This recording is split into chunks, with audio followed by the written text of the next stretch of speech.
here. It's the Machine of Nonsense, episode 141, and it's the Great Culling episode?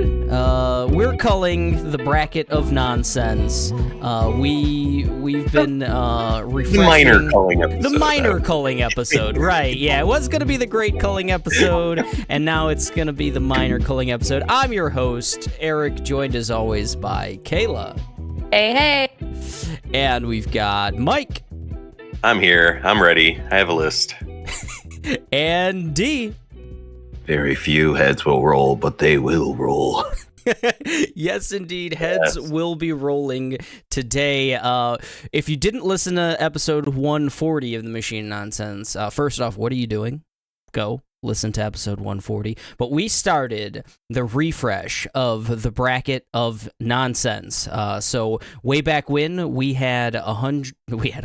We probably started with 100, but we had 64 characters on the original bracket of nonsense. We started the great refresh by enshrining 4 into the Hall of Fame, the Machine of Nonsense, Bracket of Nonsense, Hall of Fame. Those were Tony Stark, George Coztanza, Leslie Knope, and Sirius Black. We also nominated 20 new characters to be in the refresh. So we will have to remove 16 more characters from the bracket to completely refresh it.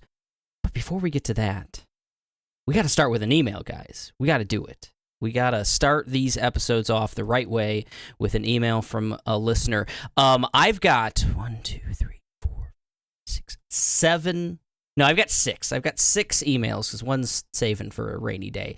We have 6 emails to go off of. I'm going to name you. I titled each of them, and you guys can pick which one we read off today. So the options are Archive, MCUPU. MCPU. It fits either way. IP is King, Mashup, Historic Figures, or Creamy Korean. Oh, no. I don't like that one. Okay, we'll I want mashup. We'll cross off Creamy Korean. Mashup. I want mashup. Anyone else? Mashup sound good to you, D? Mike, you like any of these? Creamy Korean is off, so there's still 5 choices.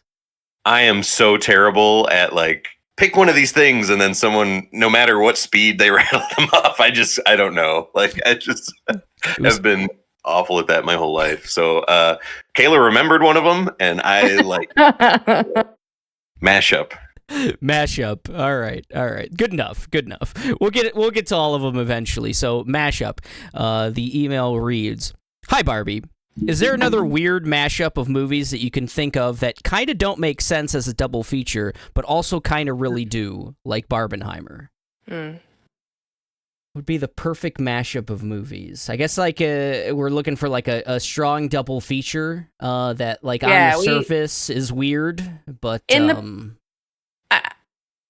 you got to start somewhere, right? So we in the pre-show we talked about Gone Girl, so maybe something that would go with that, And what would go with Gone Girl? Something else Lars and the Real Girl. Lars and the Gone Girl. I kind of like it. Something else with what's his name? Not Sean Patrick Harris. Sean Patrick Harris. Is that his name? Neil Patrick Harris. Neil Patrick Harris. Yeah. Yes. Oh, so you'd have to go. Harold and Kumar, I guess. But we're not doing that. Yeah, Harold and Kumar, Gone Girl. That's you could go like a classic rom-com or something. Yeah. One Fine Day, Mike and me's. Oh man, yeah, hell yeah. One Fine Girl, something like that. That's the mashup. Gone Girl, Gone with the Wind. Just spend 7 hours and. What kind of a madman came up with this email? This is terrible. Or mad person, I guess. This is tough. That's tough. tough. It was such a... Hey, I was I had the fever. I had the Barbenheimer. I thought it was like super cool. It was great. I mean, it was fun seeing 2 movies in one day. Two. It's just really all the movies. marketing around it. I fucking loved it. I've done a double feature once, and it was like Christmas Day. I was in high school, and I saw Walk the Line and Peter Jackson's King Kong and the same day. Walk the Kong, yes. You know? Yeah. Yes. So that was, and it was great. I like both of those a lot. So that's fun. It's not a bad double feature. Yeah, that is pretty good. Kong and Cash, both shackled down by stuff. King Cash, I like it. That's pretty good. That's the official mashup is Walk the Line and Peter Jackson's King Kong. Thank you for emailing the Machine of Nonsense. I'll think about it some more. It's fun. Yeah, we'll come up with one randomly like 30 minutes into the episode or something. Yeah, I might. That is how my brain works. Whoever wrote us this, I think this was before I asked for names and whatnot. Stay tuned, because maybe in like episode 143 or something, we're going to come up with just a fucking beautiful mashup. I know earlier in the year, like, people were looking at the release calendar, and I think like Saw and Paw Patrol were going to come out on the same day, but I think they it was like Saw Patrol, but I think they've changed dates now since. But I like the idea of Saw Patrol as well. I wish that would have happened. I think they're still close enough that you could, they'll probably both be in theaters at the same time. So, yeah, Saw Patrol. That might work for you, D. Honestly, I don't know if your clan's a Paw Patrol group. Nah, we're mostly Bluey in this house. Yeah. So Bluey video game announced. Bluey video game in October or November? Yeah, November. Looks kind of fire. Not gonna lie. That's perfect. Yeah. What were we doing that we watched a couple episodes of Bluey recently, Kayla? We were in the middle of nowhere at a hotel. It was good. I really enjoyed it. Yeah. It's legit. Yeah. It's really great. Yeah. They're adorable. We've had 2 sessions. We've had 2 Bluey sessions already, and they've both been good. So good old Bluey. Once I come out with a movie, maybe we'll do a mashup with Bluey. Bluey Blue Velvet, something like that. Like that's good. Oh, there we go. little Lynch. Bluey Valentine. My Bluey Valentine. Yeah, I like it. All right. Well, thank you, emailer. If you would like an email read on this podcast, it's machineofnonsense@gmail.com. Hit us up. We've had some really funny ones. So check them out. We'll answer them.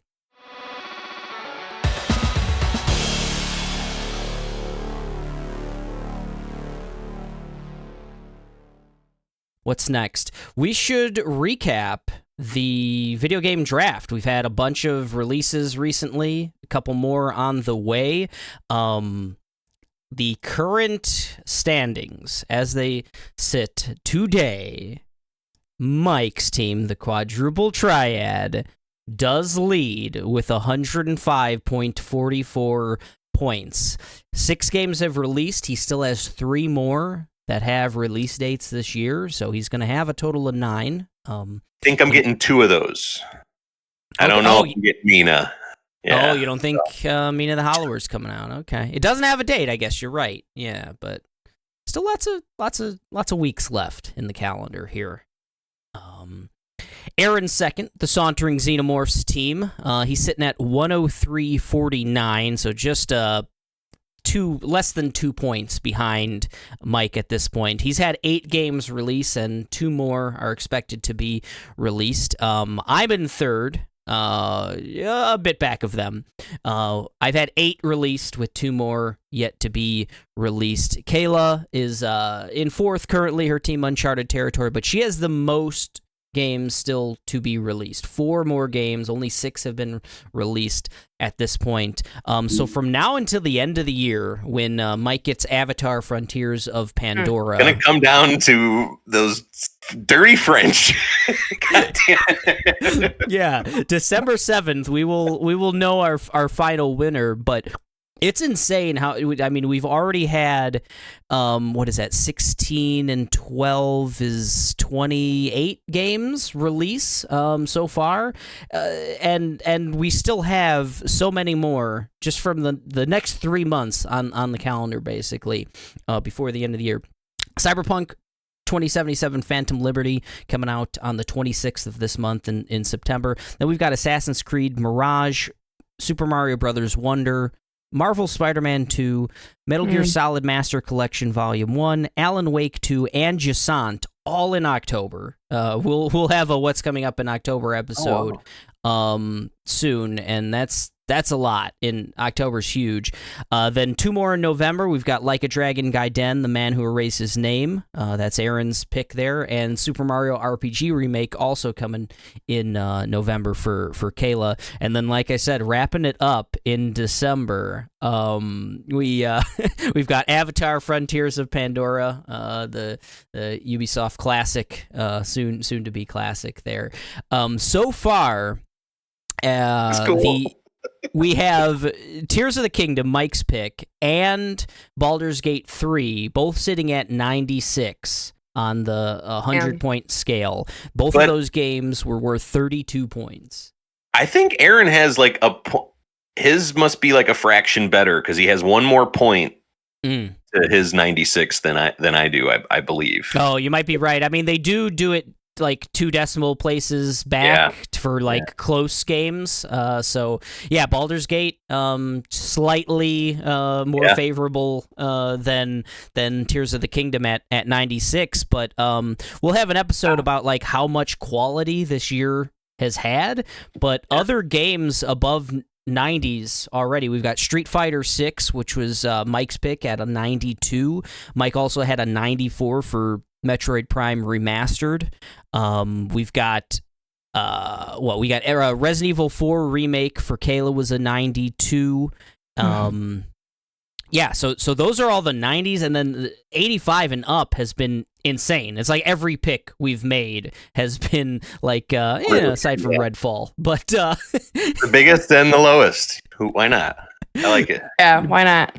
But I mean, it's just been an insane year for video games, and there's so many that we didn't even get around to drafting. I mean, like Baldur's Gate was a supplemental pick when we redrafted mid-year, right? And it's been just insane.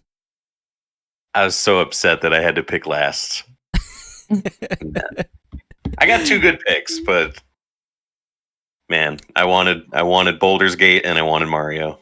Did you hear the news that came out? I mean, so much news came out in the Microsoft leak, but I think one of the most interesting things that came out of that was in one of those internal emails, they were discussing like budgeting for Game Pass games, like what they were going to maybe pay for some various games that they might put on Game Pass, and they talked about 3 games. They talked about Assassin's Creed Mirage. They said, oh, how much would it cost to get that onto Game Pass? They were like about $100 million. And then it was Jedi Fallen Order, or Jedi Survivor. They budgeted at about $300 million to get it onto Game Pass. And then they also talked about Baldur's Gate 3. And they said, yeah, we could probably get it for about $5 million, but I don't think it's going to be worth it. It's kind of a niche. The second run. Yeah, second run game, right? Like it. Someone's kicking themselves that they didn't spend the $5 million, the rounding error for Microsoft, type of money. But really interesting. I thought that was the most fascinating part of that for me, was just knowing how much some of these exclusivity things can cost. $300 million for Survivor, that's the whole game's budget, you would think, right? I would think so. Like, probably even more. Yeah, brand recognition.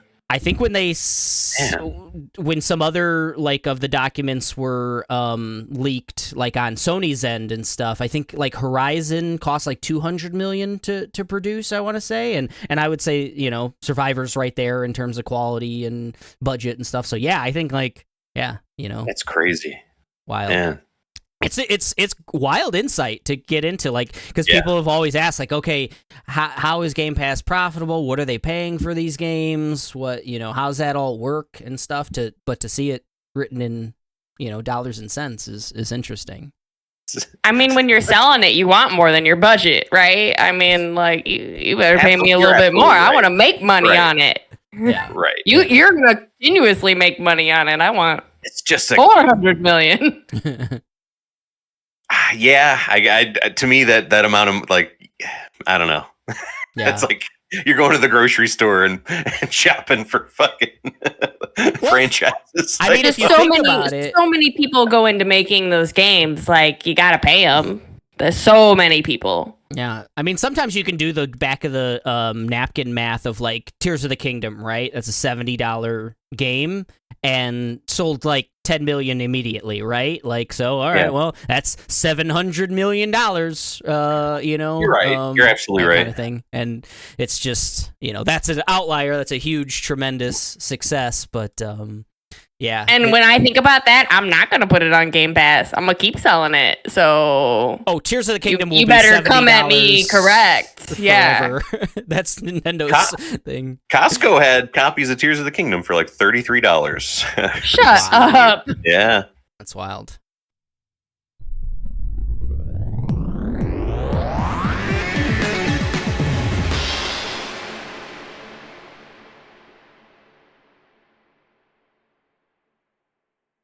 But Microsoft, what a year! maybe a disappointing year for Microsoft. Ups and downs. Ups and downs. Mostly downs. I think that actually segues pretty well into our next segment of what we've been up to, because I wanted to talk a little bit of Starfield. Speaking of Microsoft and disappointments and stuff. It did score Kayla at 86. No, it's the opposite of disappointment for me. I think, you know, a lot of people were, but it's sitting at an 86 on our draft, on our open critic draft. So more people like it than dislike it. I think it's a disappointment in the sense that, like, it's not a 90. I don't think it's one of those games at the end of the year that will be in the conversation with Tears of the Kingdom, with Baldur's Gate, maybe with Resident Evil 4 Remake or something. And I mean globally, like when all the IGN's getting their, you know, top 10 lists and GameSpot and all them, and maybe even us with the naughties. I don't know where Starfield is sitting there, but I gotta say, like, where I am, where the like kind of moment I just had in the main story, it's really gripping me. Like, I want to play right now. I want to end this podcast. We're gonna end it short, and I want to go play Starfield. But no, I think it's you know, it's Microsoft's own fault by, like, market. I think they marketed it poorly. They said a lot of things about, like, this is gonna be this big space adventure. I forget the words that they were using, but I think everyone gotten in their head that it's like, it's No Man's Sky. It's like you just go off into space and you exploration and stuff like that. And it's really not. It's a quest game. It's a, like, get a quest from somebody and go on that quest. Go, you know, to a space station and explore that space station, but it's not this big open world thing like a Skyrim or, you know, something like that, or, you know, a Tears of the Kingdom where you're just in this wide open space and there's, you know, you pick a direction, you go in that direction and you find it. It's just not that, you know, and I think that's what people were, like, thinking it was going to be. I think that's what the marketing around it was, but I don't know. I'm having a hell of a lot of fun with it. I think maybe you might be able to get to a point where you do feel that. I think that it has a lot of learning a lot of like things that they don't explain very well, that you kind of have to, it's a slow go. It's like once you have to figure out, we still don't know how to like do shit to the ship. But I think once you do figure all those things out, that those people can really enjoy it. But I think that it takes a little bit to get into it. Yeah, I would agree wholeheartedly. There's so many systems, and it didn't do a great job of like breaking down. Maybe there's tutorials and stuff that I'm missing, or even just like help files that I should be like really reading. And there's a billion YouTube videos. Like if I really wanted to dig into how to build an outpost or how to upgrade the ship and do those type of things, but there's been enough just in like the find an interesting person. They send you on a quest. That quest takes you to 5 different planets where you're, fighting it out or having, like, I love doing persuasion checks and stuff. There's a lot of, like, make choices, and you can, like, not fight if you say the right things to people and stuff. So I've invested some skill points in, like, persuasion and things of that nature. So, yeah, it allows you to play different ways. You can go in guns blazing. You can try to be tactical. You can even, there's stealth options. Like, I just had a section that was very much like the Collector from the MCU, like Benicio del Toro, right, is the Collector. Very much that, like, okay, he's got something important for the plot, go to his spaceship. It's this eccentric, like, Russian guy, and you've got multiple options. You just go in there and, like, shoot him in the face and kill all his henchmen, which he's, like, got a whole army with him, or you can, like, try to hack his system and get in the vault that way, or you can pickpocket the key off of him. There's, like, 3-4 different, like, options there. I went into a room I shouldn't have, and it got real bloody real quick, but that was my fault. But my bad. I didn't mean to kill all you guys. I actually didn't intend. Like I've been playing it way more like stealthy, and way more like I've been trying to talk my way out of things way more than I would in any other video game, just about. But keep some things on them though. All of them. Yeah, all the I've things. got 5,000 guns, and I'm always willing to use them. So. Yeah, they recently gave me like this minigun that is there's like a weight. It weighs like 10 pounds. I'm like, why are you carrying that around? It weighs even more than that. It's like 15 plus, and yeah, weight matters. It's a Bethesda game, so you get over encumbered quickly. But it's a minigun, and it's super fun to. It's got like 200 rounds, and it shoots those 200 rounds in like 5 seconds. It's wonderful. But yeah, so Starfield, I think where it's sitting at, like, what did I say, 86 or whatever on OpenCritic, I think that's kind of where I'm at with it too. It's been a lot of fun. We'll see how it wraps up. I've heard New Game Plus is like a big deal with it. It's like kind of the first New Game Plus that Bethesda has really done, at least in the Fallout Skyrim realm. But yeah, I'm interested to see how that all goes. But yeah, Starfield, having a lot of fun. Stars, Seas of Them. Yeah. Also started that one. How deep are you into Sea of Stars, Mike? 22, 23 hours. Wow. Okay. It's been my main focus since we last talked. Game's fucking great. I really dig it. I've hit a moment that is probably gonna be on my top 5. Wow. For moments. Maybe it was very cool, I thought. And yeah, I don't know. The battle system just keeps. I don't know. They keep introducing like new wrinkles to it, and it really is like an evolution of Mario RPG to the Mario and Luigi games, which really like gave more than just button timing, like more tweaks to it, and this battle system takes it over the top even more than those. Really digging it. You guys checked it out a little bit? I've played about 3 hours at this point, and I've liked the battle system's tough for me because I do like a more passive JRPG. You know, like a turn, like strict turn base is I'm super cool with it. Or even like a ATB, you know, a Final Fantasy VI or something like that. I dig. So it's been a little bit of a. You mentioned it being challenging, like on one of our previous episodes, and I do find it like a challenging battle system.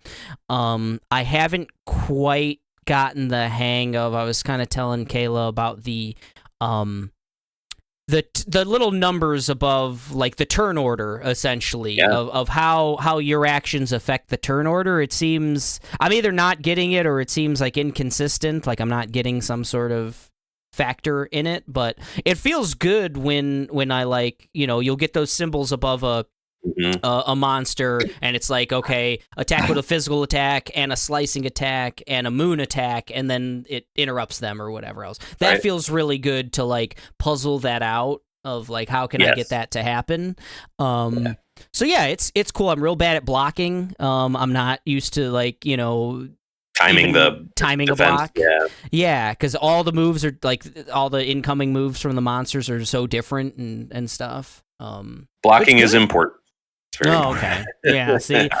I think so. I die way more often to just normal battles than boss fights and stuff, just because you're just sometimes you're fighting 4 fucking things, 5 things or something, and they're all gonna attack on the same fucking turn, and like, because they all have ones, you know, and like if I'm not gonna block perfectly, like a lot of these, I'm going to lose a character, and the next thing you know, I'm going to lose my other, you know, it's, you need to, for sure, I think. Is the party always 3? Is that like the max, like, size of always your party? 3. Okay. And do you get more characters than the 3 you start with, or? Yes. Yeah, okay, cool. Yeah, I'm interested in that. I like cool. They're very cool. Oh, nice. I like the Garl, the one-eyed chef guy. He's Garl cool. is great. Yeah, I dug his little intro. I really dig what they do, where Zale, right, and Valere. This game has the worst names in a game ever. Trust me, I'm deep in. The names get worse. Okay, all right. That's tough. Garl is like fucking Shakespeare shit compared to the rest. So bear with me if I can't really even pronounce some of this shit, because there's no voice acting, but there's just weird fucking names. The 2 like main characters, like the Solstice Warriors, they're really just about fighting, and they're not super crucial to the story and dialogue, really, in the moments. Garl is he is the one that is coming up with ideas and coming up with plans, and I really like that, how they pulled that off, where these characters might seem kind of stale and plain in a way, but Garl is the one that's like got the juice, you know. But when it comes to combat, these 2 are the ones that are very interesting and have different abilities, and I like that mix. It's pretty. Highly recommend it.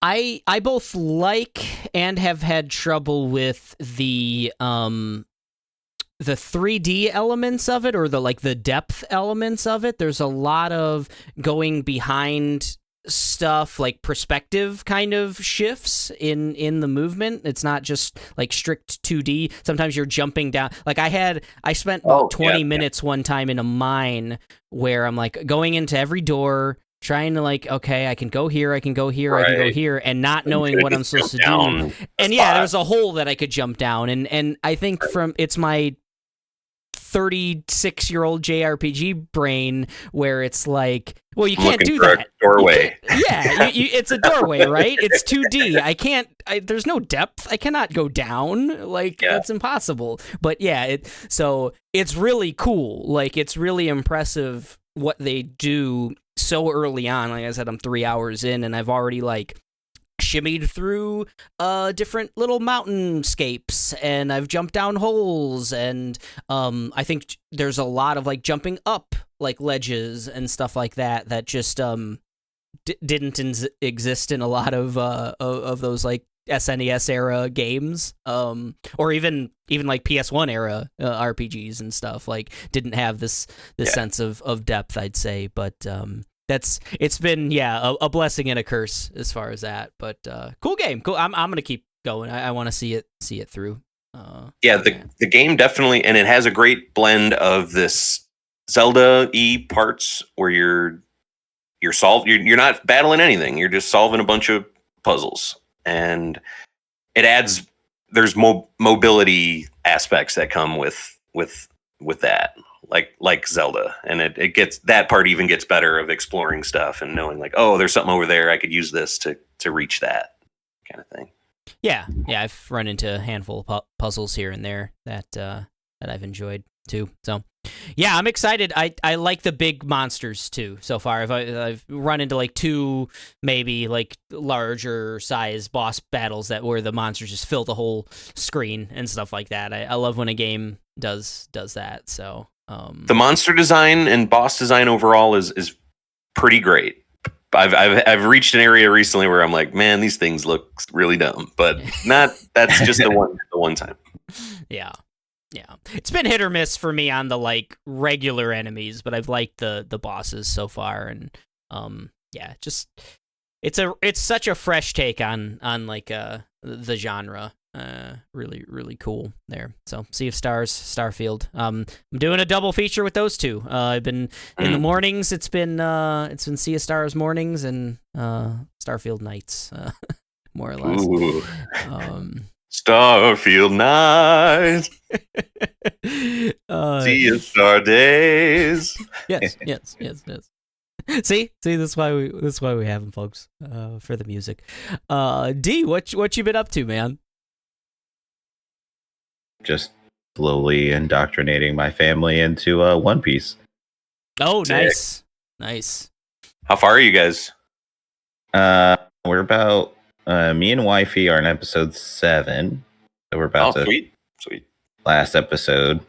So I've gotten through most of everything, and then last night with the kids we got to episode 5. No, 6. I think. No, it's 5. Is this the live action or this is the live action? Action. Cool. So I've got, if I can get them through the live action, I can trick them into watching. I agree. That's what Tomas did apparently. So I think that's a decent strategy. I think that's probably the best strategy at this point now. Of like, oh, if you like these characters, here's 1,000 more adventures that they go on. Like, like hell yeah. Yeah, my oldest Lily, she's been pretty reluctant to One Piece, and yeah, but she watched the live action. I said, "You see this dynamic? This is not too far from the original." So that's cool. So been doing that. Not really much in the video game sphere. I've downloaded Sea of Stars. I've been staring at it all week, but I've been busy commuting. My commuting is a little bit longer these days, so that just kind of, What'd you pick it up on? The Switch? I have it on the PS4. Oh, okay, cool. Because of the PlayStation Plus. Hell yeah. Oh, sick. Hell yeah. That's how I did it too. That's where I'm playing PS5. Yeah. I think it'll look much better on a TV than on handheld. Yeah. It's a pretty I was considering on the Switch since I have been not home as much. But I really kind of want the classic feel of sit down, play an RPG, have some snacks. Right. I imagine it looks good on the OLED Switch. I bet, like in handheld. Oh yeah. I bet you it looks good on that. But maybe who's got those? I do. We have one in the house, but I don't get to play that one. Y'all bougie people. I want to mention that play on my PS5 on my big TV. First world problems, but I want to mention another game that came out recently, Party Animals, which I played a little bit of. Oh. This was like the Xbox kept showing it in like all of their kind of recent conferences. It's like Gang Beasts mixed with Fall Guys. We talked about it on our September episode. Yeah. And it is that. It is exactly that. It does not have like the local aspect that Gang Beasts has. We were kind of disappointed with that. That is sad.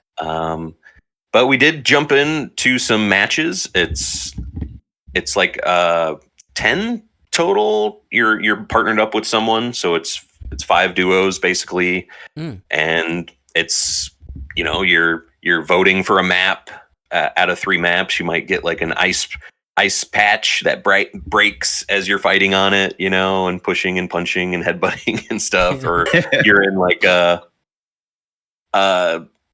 some kind of big wind tunnel type thing, and there's a lot of heavy objects that you can hold on to that you need to hold on to at certain times, or you're going to get lifted up and sucked into like this black hole thing or something. Sick. And it's pretty cool. Even if you die though, it has like a Mario Kart 64 aspect where you can there's like 5 coins that are slowly filling up, and like if you get to 5 you can buy a bomb and throw it out there onto the battlefield, or you could buy a banana peel for 3 coins, or a fish to just throw out there and someone can slip on those things or use them as a weapon, or it's pretty neat. It has that whole like living game kind of currencies on top of more currencies to buy cool costumes. And let me tell you, every animal, it starts you off with like 10, and then you kind of can slowly start unlocking more animal outfits, and they all look great. They're all very good. My favorite is there's a like after you level up once, you get like this cow, and it's like orange, and it just looks so good. There's a great otter and a cat. The bunny is really great. They're all great. Would you ever spend money on like a licensed skin? Oh, like a Daffy Duck or something, or I don't know, like literally that kind anything. The fucking Solid Snake. I don't know. Oh, like not in any game in general. Well, on Party Animals, or Party, yeah. I would have to really get into it. I don't know if I'm ever going to pick it up again, but it was kind of fun. I had some cool moment. We were fighting like on a big rope bridge, and you're trying to the first team to win 3 rounds wins. So you're doing multiple rounds, and one of the rounds started off that bridge snapped one side right away. And it was really neat because everyone had to like hold on, and we're just shimmying along this broken bridge and kicking at each other, and it was pretty cool. Like the levels are kind of dynamic that way, where you never know what could happen at the exact start of or at any point. So you said it's duos. Cool. You like have to be squatted up with someone else. It seemed that way, yeah. Okay. There's not a lot of options. There's quick match and private match and the store, and that's it. So yeah, because I went. It's probably on PC too. We could probably squat up, Kayla, and check it out and see. Because I don't know. I don't want to be with a rando, But yeah, Party Animals. That seems really fun. I'd like to check that out. No local though. You said no local co-op. I don't think so. It's kind of a bummer because all the kids were excited. Yeah. Like they thought we were. It just seems like the perfect game to do that. Yeah, maybe that's coming later, but that'd be cool. This seems like, nah, we want your money. Yeah. Yeah. Hopefully it's really, it's Game Pass, so like if it's real successful, maybe they'll invest some work into it, get some local co-op and that'd be stuff sweet. Like that. Yeah, that'd be great. But yeah, I'd like to check that quickly out. On the TV front, Res Dogs. Same. Very, very excellent. There's only one episode left. We just had the penultimate. We have 2. Very good. Okay. We've not seen 9, but we literally just watched 8 before this episode. Yeah. 9 is really great. Try to go in knowing as little as possible. Good. Fiona and Cake has been really great. Woo. Watch some. We're in spooky scary season. I've seen Cobweb. Highly recommend that. Very like haunted house kind of movie with Lizzie Kaplan and Anthony Starr. Watch Skinamarink for the first time. That came out during the pandemic. Very weird. I kind of think about Skinamarink all the time since I've seen it. Did you have to rent that one? Is that like a renter? It was on Hulu. It's on Hulu. Oh, okay. I'm gonna watch that definitely. Cobweb. I think I did have to rent that. I think that was like a $5.99 joint. I recommend both of those if you need something new for Halloween season. And we started. It's new on Hulu. No One Will Save You. Saw that. Yeah. That seems pretty good. We only watched like half of it last night, and that's another one. Kind of go in knowing as little as possible. It stars, I forget her name. She was from Booksmart. Caitlin Deaver. Yes, yeah, and it's interesting. There's a gimmick. I will say. Okay. Nice. Yeah, we started spooky season as well. Me and Kayla went and saw Haunting in Venice. We used our AMC bonus bucks, which it only cost us $2 to see it. So okay, yeah. Was it worth the $2? Oh, I think it was worth the $2. Oh, good. Yeah.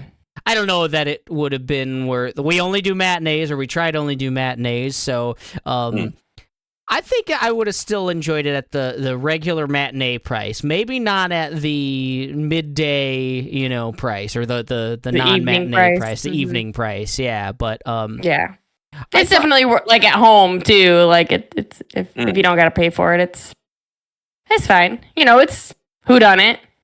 So you guys have seen all 3 of the Kenneth Branagh Agatha Christie movies, right? Yeah. Let's rank them. Which ones? Rank the 3, please. I'd love to know your ranking, Kayla. Okay. Well, you're gonna have to help me out with some of their names. There was Death on the Nile and the Orient Express. Murder on the Orient Express. And Murder on the Orient Express. Yeah, in Venice. Yeah. She loves them. She has. Yeah. All 3. Okay. Do I not? I'm kidding. I shouldn't give this any thought. I should just wham bam. No. Okay. I thought. To me, I Death think on the Nile. I'm different, where I'm always thinking about it, and I guess I think people always are thinking about the same things that like listing. Well, we just things. watched it yesterday. We should have given it some thought afterwards. It is a fair My point. bad. But my first thing would be Death on the Nile, Murder on the Orient Express, and then this one. Wow. Okay. Third. This one is third. Someone's got to be third. Yeah, that's funny. I might have them in reverse order almost. And Gal Gadot, I can't. I just like looking at her. She was very charming too in Death on the Nile. Gadot, I should say, right? Yeah. Is it Gadot? I think Gadot. I think so. Yeah. It's been mispronounced for like 10 years, so I think it's one of those things like Kleenex, where like everything's a Kleenex, Oh, gotcha. I thought I thought you were telling me that it's not Kleenex. It's like. Well, I mean, it's not Kleenex. Once everyone gives something the wrong name long enough, it just becomes the thing, But yeah, I think it's Gal Gadot. I think technically. Okay. But probably it's supposed to be said even with more inflection and all that. But no, she's great in Death on the Nile. And I like all of these movies very, I think they're very similar. You had a trouble kind of ranking them, Kayla. I think they're all kind of like fun Friday night watches. I don't know that I'd recommend anyone to you got to go out to the theater and see like the Kenneth Branagh Agatha Christie movies. It's like, no, do you like a whodunit? Do you like a charming cast of like characters and stuff? Like this one had like Tina Fey was really like interesting, doing some kind of like I would say, unique things. With a little Tina Fey flair. She's got like a interesting accent in it and stuff. But I like Kenneth Branagh's Hercule Poirot. I do too. Yeah, I think he's cool. He's like quirky, you know, and like I think I might like this one the most because I've now been with that character 3 times. And this takes place 10 years after, like, he's retired, and it's 10 years after the events of Death on the Nile, and he's kind of like beaten down a little bit, and he doesn't want to like solve this like most recent murder and stuff. He's kind of getting roped into it, and I like that. It's kind of building a little bit of a universe or whatever. So that might be why I like this one the best. And then I think I like Murder on the Orient Express second most, and then Death on the Nile probably third. But they're all very like, you know, kind of they're samesies, right? Yeah, you know, they're all like 7s. They're all like fun, just movies to sit and watch, I think. But cool. Started spooky season. This is the only one that is any spooky. This is like a haunted house movie, essentially. Like, it's set in Venice, and Hercule's kind of roped into this party that he doesn't want to go to, and there's he goes to a seance after a Halloween party at a haunted house. So let's just say he was looking. He was looking, but you know, he at least said he didn't want to be there, you know. So that's the setup, and it's a fun setup, and there's some supernatural stuff, or like, is it really supernatural, you know, going on? And Scooby-Doo. It's cool because it's a big haunted house in Venice, and I don't know if this one was like shot in Venice. I know the second one was kind of like panned for like, that's not actually Egypt or whatever. It looked like it was in Venice. It had some cool like shots of Venice, and it makes me want to go there. So I don't know. Between that and Spider-Man Far From Home or whatever. Venice.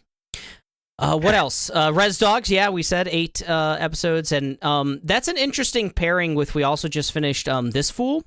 I think those are 2 kind of very similar shows, and for whatever reason, Res Dogs has been hitting me a little more like emotionally. I think they're both like mostly just like fun watches, and like a fun cast of characters, and like insight into different like, you know, ethnic groups and stuff like that, like unique things about those worlds.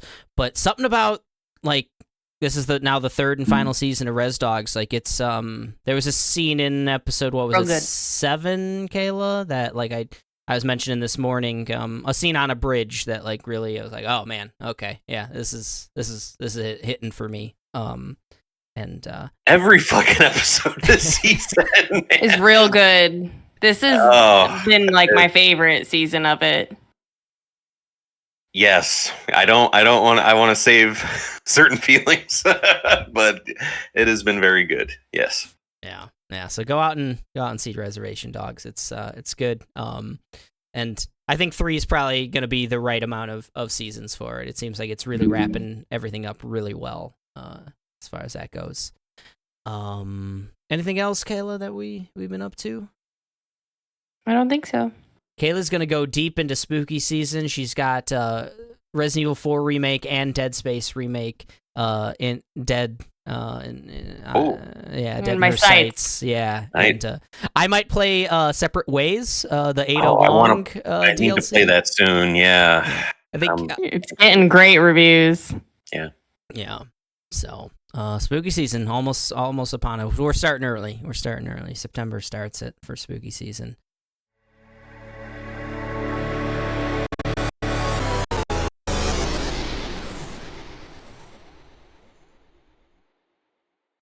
If that's all, we can get to the bracket of nonsense. Speaking of Leon Kennedy. Hey, there it goes. We might be adding him today. Let's see. The mini-culling of the bracket of nonsense. Episode 140, we nominated our 4 Hall of Famers, Tony Stark, George Costanza, Leslie Knope, and Sirius Black. We also nominated 20 new members to add to the bracket of nonsense. Here's a recap of those 20 new additions. Sephiroth from Final Fantasy VII, Zoro from One Piece, Ken from Barbie, Naru from Prey, Logan Roy from Succession, Thorfin from Vinland Saga, Charles Xavier from the X-Men, Ted Lasso from Ted Lasso, John Wick from John Wick, Robo from Chrono Trigger, Ice King from Adventure Time, Leon S. Kennedy from the Resident Evil franchise, Fleabag from Fleabag, Rick Sanchez from Rick and Morty, Rick Dalton from Once Upon a Time in Hollywood, Buggy the Clown from One Piece, Shawn Michaels from the WWE. Mike is shaking his head very rapidly. NoHo Hank NoHo Hank from Barry, Evelyn Wang from Everything Everywhere All at Once, and Jennifer Walters, She-Hulk. Tatiana Maslany's birthday was yesterday. Happy birthday, Tatiana! I love you. Yes. What a we did. But not in a weird way, I promise. Only slightly weird, right? Important to make the distinction. Make the distinction. So, with the 4 Hall of Famers taken away from the original bracket and 20 needing to be added, we need to make 16 additional cuts. So we've had some scheduling issues, so only 4 of us can make it on this one. So I think 4 cuts today. We nominate 4 and make 4 cuts to get it down to 12 more that need to be made, and we'll do that on a subsequent episode. I think the best way to maybe break it down is to remind everyone who was in each bracket. So we had 4 brackets. We had the Leslie Knope bracket, the Tony Stark bracket, the Magneto bracket, and the Rust Cole bracket. Leslie Knope bracket consisted of Leslie Knope, a Hall of Famer at this point, already off the list, Clementine from Telltale's The Walking Dead, Mario, if you know him from the Mario Brothers, Alucard from Castlevania, Daniel Plainview from There Will Be Blood, Mabel Pines from Gravity Falls, Domon Kashu from G Gundam, Arya Stark from Game of Thrones, Vegeta from Dragon Ball Z, Cliff Booth from Once Upon a Time in Hollywood, Aloy from Horizon, Ahsoka Tano from Star Wars, Ellie from The Last of Us, Solid Snake from Metal Gear, Big Boss, also of Metal Gear fame, and Walter Kovacs from Watchmen. A couple of those, stand out as potential cuts for me. But let's get to the Tony Stark bracket. Tony Stark's a Hall of Famer, of course, so he's off the list. Spent a lot of time talking about Tony Stark. We also had the Joker from The Dark Knight, Anton Chigurh from No Country for Old Men, Willow Rosenberg from Buffy the Vampire Slayer, Adrian Veidt from Watchmen, Joel Miller from The Last of Us, Phil Dunphy, Modern Family, Nathan Drake from Uncharted, Spike Spiegel from Cowboy Bebop, Locke from Final Fantasy VI, don't come for Locke, I'll get you, Ben Wyatt, Parks and Rec, Bob Belcher from Bob's Burgers, Monkey D. Luffy from One Piece, Hank Scorpio from The Simpsons, Gollum from Lord of the Rings, the game you all know and love, and Amy Dunn from Gone Girl. What a girl she was. Magneto bracket consisted of Magneto, not a Hall of Famer though, didn't make the Hall of Fame, from X-Men, Terrence Fletcher from Whiplash, Undyne the Undying from Undertale, Jim Dangle from Reno 911, Yennefer Vengerberg from The Witcher 3, Guts of Berserk fame, Sayori from Doki Doki Literature Club, remember her? Thanos from the MCU, Ron Swanson from Parks and Rec, Harry Dubois from Disco Elysium, Ingrid Thorburn from Ingrid Goes West, Tyrion Lannister from Game of Thrones, 2 Game of Thrones characters, guys, Leeloo Dallas from The Fifth Element, Sirius Black from Harry Potter, the Hall of Famer, Pippin from The Lord of the Rings, and Lou Bloom from Nightcrawler, I don't know, he went far. He was the Cinderella story of our last bracket, I would say. Rust Cole was the next bracket, and Rust Cole was on that bracket from True Detective, Anakin Skywalker from Star Wars, Bender from Futurama, Mayor Sheehan from Mayor of Easttown, Mae Borowski from Night in the Woods, Kratos from God of War, Jules Winfield from Pulp Fiction, Jolie Bindo from Knights of the Old Republican. Oh boy. Okay. I've said too many names, folks. Jolie Bindo from KOTOR. From now on, I'm going to say KOTOR. There you go. Save yourself. Tokashiro Tsurumi from Golden Kumai, Kirby of Kirby fame, Erdnot Rex from Mass Effect, Ellen Ripley from Alien, The Boss from Metal Gear, Arthur Morgan from Red Dead Redemption 2, Peter Parker from the MCU, and George Costanza, the Hall of Famer and eventual winner of the inaugural bracket of nonsense. Oh, Jordy. 64 names. Couple of things I noticed. We had 3 from the Metal Gear franchise. I think that was the largest There's franchise. 3 from Parks and Rec. Did we have 3? Okay. Ron, Ben, and Leslie. Interesting. So those are some early trends to maybe think about. Are they too much representation of a particular franchise? Maybe. Voting to take Yennefer off that fucking list. Damn. I didn't expect Yen to be. I don't like men. Okay. In all forms, I think she hates her from the show, from the. That was game. a Ryan pick, I believe. That was a Ryan pick. Yes, it was. I'm a Triss fan.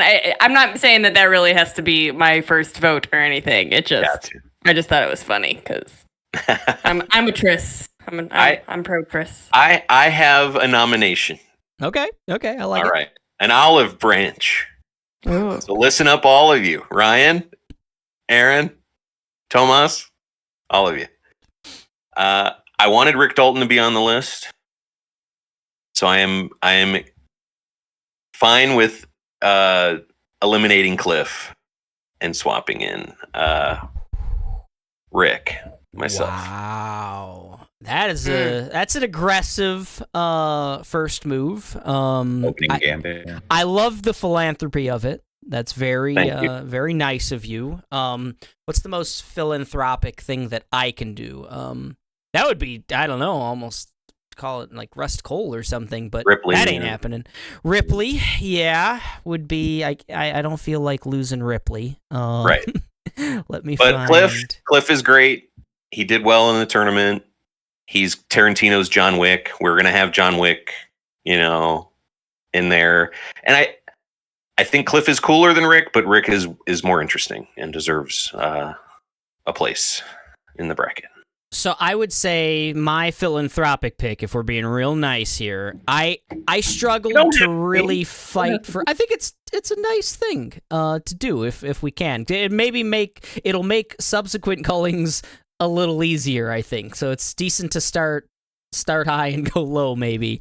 I think I had trouble really fighting for Solid Snake the last time. I think there was a little more love for both Big Boss and the Boss in the Metal Gear. I thought Solid Snake was gonna carry the day. I'm a big Solid Snake fan, but Snake is really cool.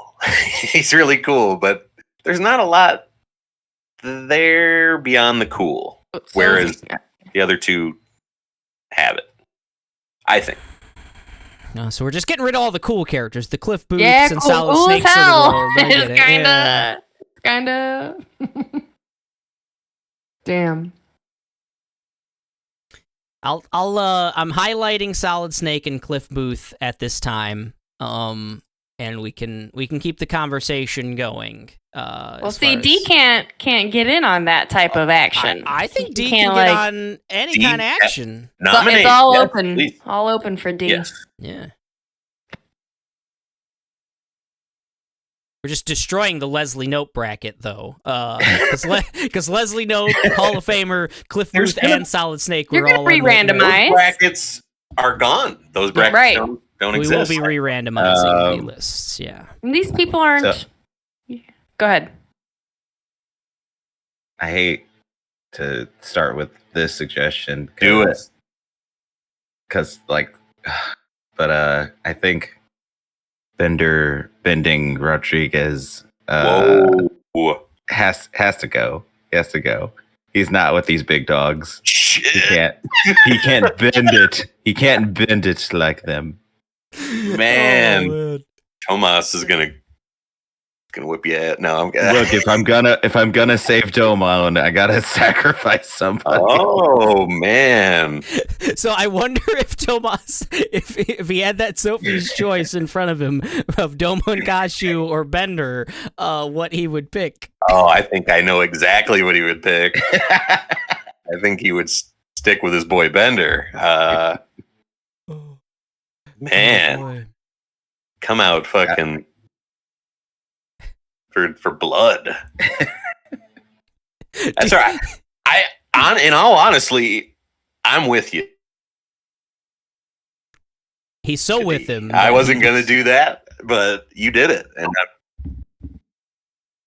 I mean, there's a lot of big dogs on this list, and I love Bender, but he got some dimensions to him, but not as many as these other people on this list. Man, he's gonna get kicked midway anyway. That was my gut feeling there. He did get taken out first round. Yeah. Yeah, who got Bender? Let's see. Oh, Mae Borowski knocked him out in the first round. Yeah, she did. Okay. Okay. Mayday. I highlighted Bender. Kayla, was that more of a joke, or are you sticking with Yennefer? It was a joke. It was just the first thing that came to mind, and then yeah. Don't take my Republican slip up to mean that Jolie Bindo. I think I had a few. I'm just going to share some of my suggestions. I had whatever girl from book club game. Doki Doki. Sayori, apparently. Yeah, Sayori. Yes. I had Frank Dubois. I forgot that it was Henry Dubois, and I just have Kotor. I had no idea what the person from. That's really good. I will say. So in the Sayori and Harry Dubois it's realm. Yes, it's not Frank, it's not Henry, it's not any other name. Mr. Dubois. I will say that Sayori's an actual character, if I remember the conversations around Sayori. And Harry is an RPG character, meaning you get to shape who Harry is. Like, he's your main character. Yeah. He's your avatar. So your Harry and my Harry might be two completely different people. And that doesn't speak to the... Is that a con, though? I don't know. I mean, because then you could just be like, oh, the Dovahkiin. Like, I personally, when I was thinking of, like, who do I want to add or something... Yeah, you can't do that. I didn't go with any sort of like RPG type characters because then, it's my story, I would have put my Commander Shepard, like specifically my Commander Shepard. I didn't want to do that from Mass Effect, even though Rex is a perfectly well-deserving character in his own right. But. He's got his own whole arc that is his own that everyone gets to kind of see unless they kill him. It's hard because I just think about like, I want to like mix it up. I want it to be a new bracket. It will be because there's going to be 20 new ones. So right, some of them are so good. I love Phil Dunphy, but like, do I trade Phil for NoHo Hank? Do I? I like that kind of thought line that Mike had, but might come. It's not as easy as a switcheroo of Cliff and Rick. Yeah, I think some of the conversations might come down to like archetypes and stuff. Like Phil Dunphy versus Bob Belcher. Yeah. Do I just want to take them both out? No, hell no. Stop. Yeah. Stop. You're taking too much. So, I mean, if we wanted to, we have 4 nominations at this point. We have Henry, Harry, Frank Dubois of Disco Elysium fame. We have Bender. We have Cliff Booth, and we have Solid Snake, all highlighted on my list. Some heavy hitters there. I would, at least 3 of those are real fucking heavy hitters.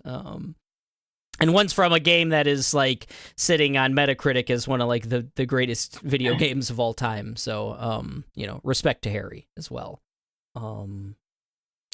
Is that enough? Is that the 4? Do we have any complaints about those being the 4? No.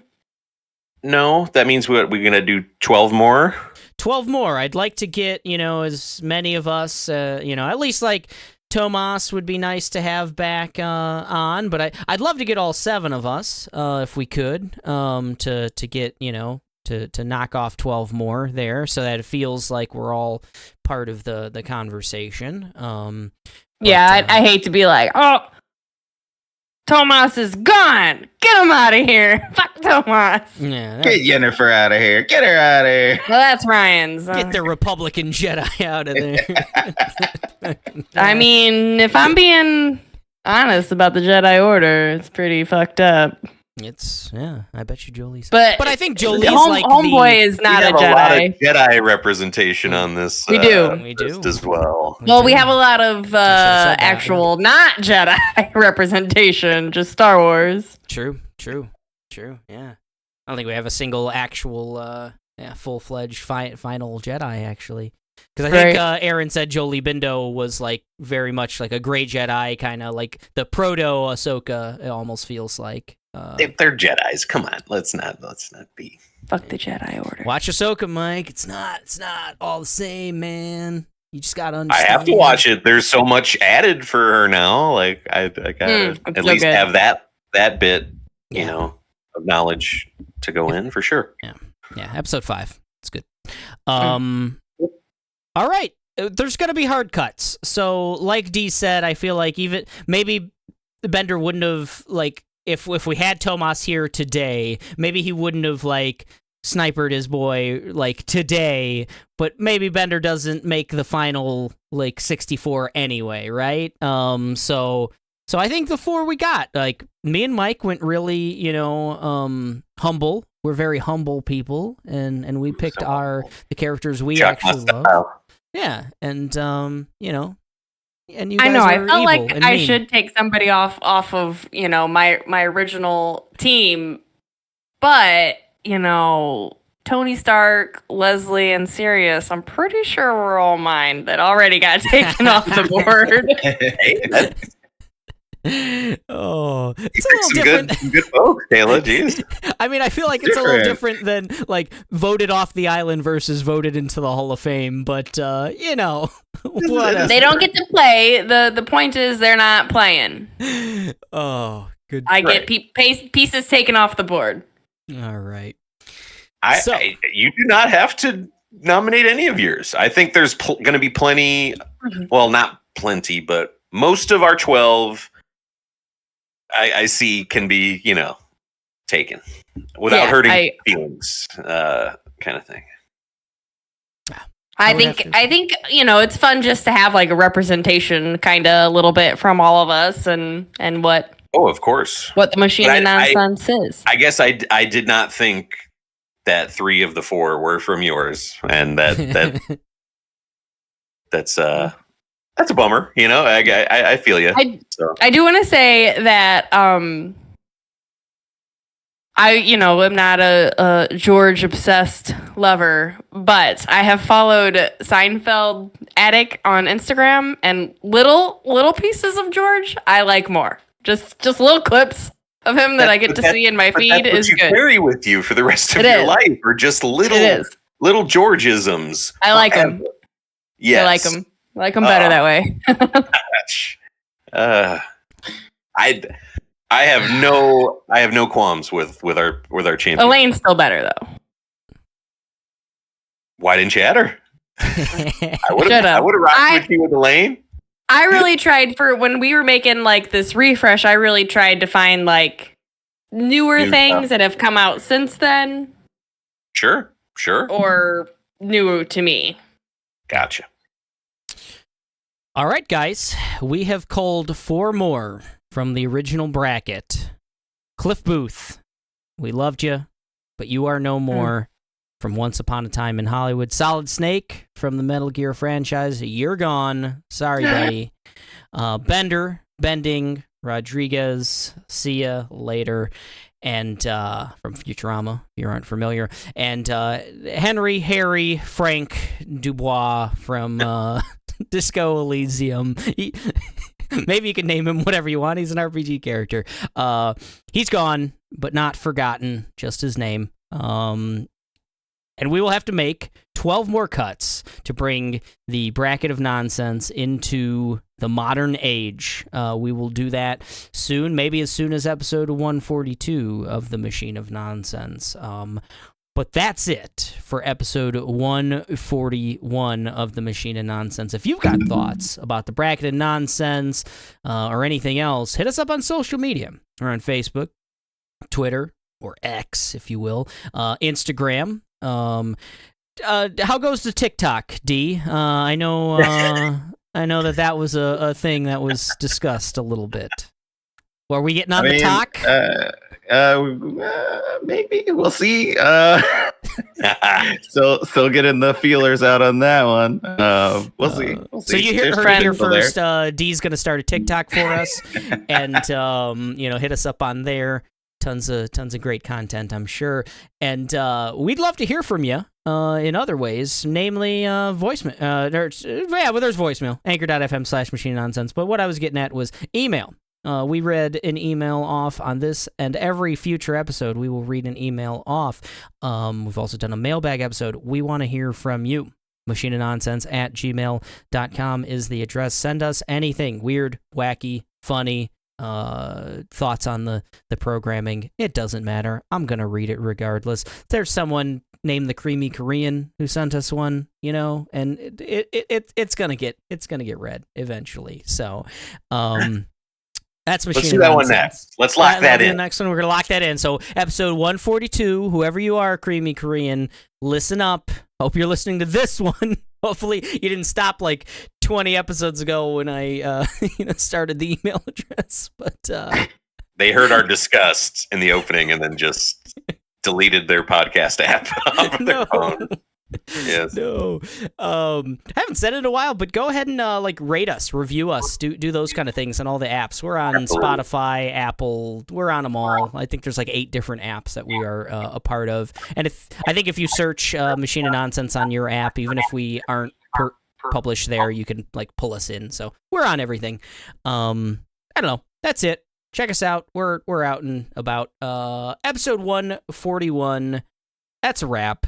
We're getting out of here, and we're saying lists. Checking them twice. Goodbye, Cliff. Any last words for Bender, D? Mercilessly murdered him. We put the clamps to Bender. We put the clamps to him. Goodbye.